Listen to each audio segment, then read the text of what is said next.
Hi, welcome to White Threads FlossTube number 68. Thank you so much for joining me today. If you haven't subscribed yet, I would absolutely love it if you did.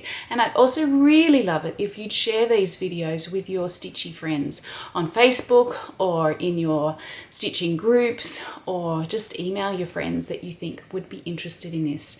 I'd really appreciate that. Thank you so much. Today I'm going to show you another of the projects from my forthcoming book, Frisian Whitework, Dutch Embroidery from Friesland, and this is my favourite project from the book. This is you pick it up, a very long band sampler. And it is really long, so I will put some extra photos in so that you can actually see the whole thing, because I'm not really actually going to fit it in to the screen here unless I go way back, and I just haven't got the room to do that.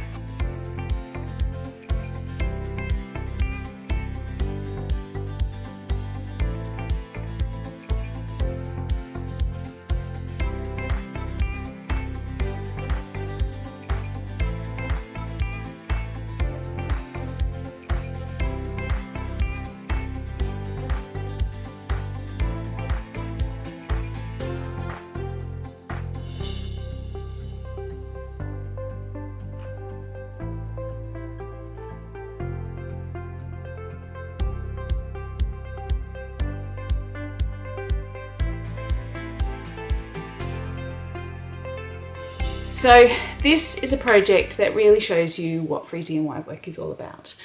With all of the things on the sampler, you really get to try a lot of it out.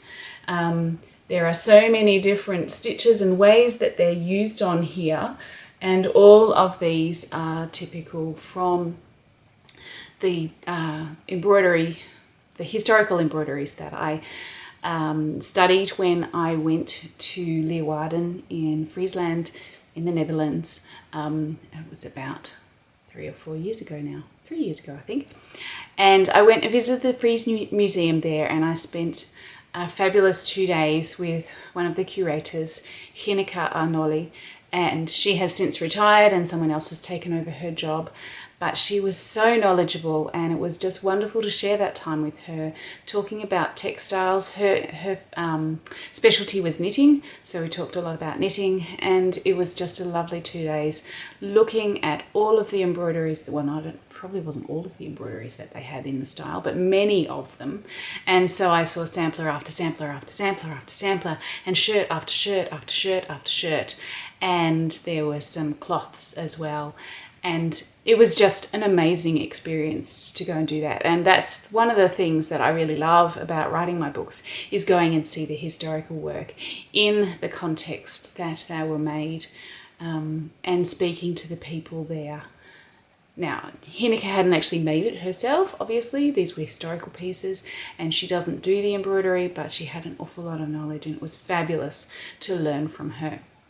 So this sampler has both white work, as you would expect for Frisian whitework, and bits of colour. So the colour comes about because originally the work was done on the collars of the men's shirts. But when it was done on samplers as a repository of stitches and designs and bands and all that sort of thing, so that they could then choose what they were going to put on the next collar of the shirt they were going to make, they did them as samplers, and many of them were made by young girls, and stitching in white on white was probably not that exciting for young girls, so that's why they used colour. So Frisian Whitework has colour on the samplers. So some of the samplers are fully colour, some of them have little bits of colour, like this one does here. And the colours that I have used on this sampler are all colours that I have seen on historical pieces, so that they are authentic. The pieces that I saw, interestingly, weren't really faded, so if you turn over to the back you can get a much better idea of what the original colour was, often with old embroideries. And there wasn't much difference between the front and the back. So obviously these were treasured away from the light. Maybe they used really colour fast threads as well. And so it gave me a good idea of the colours that they actually used.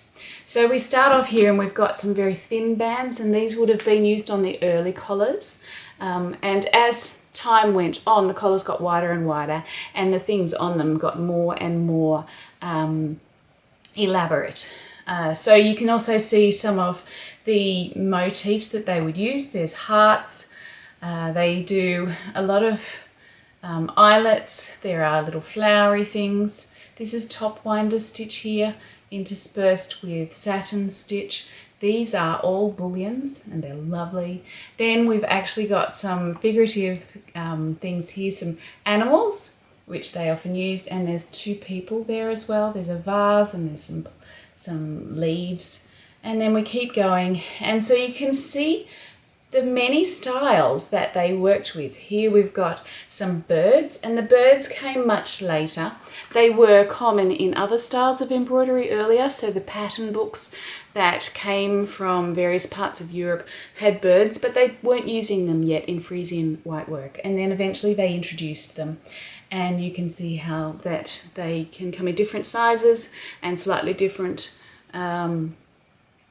ways of working them. And then we've got lots and lots of eyelets in this section here. And then we move down, we've got some cut work. So cut work was a part of Frisian Whitework. They didn't have large areas of cut work, but they did have some. And then this one here is pretty much all eyelets. And then here we've got two very wide bands here. And then right at the bottom, we've got a three-sided stitch, hem stitch to hem.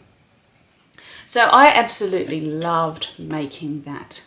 It's the sort of project that, because there's so much variety in it, you shouldn't tire of it.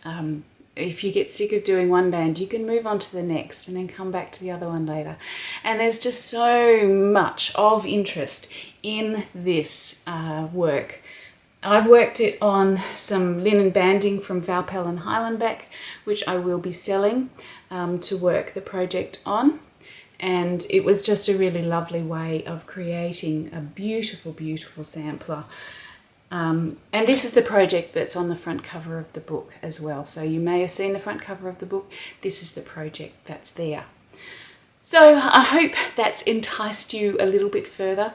Please don't forget to share the video with your friends, and I look forward to seeing you next time. Thanks very much. Bye.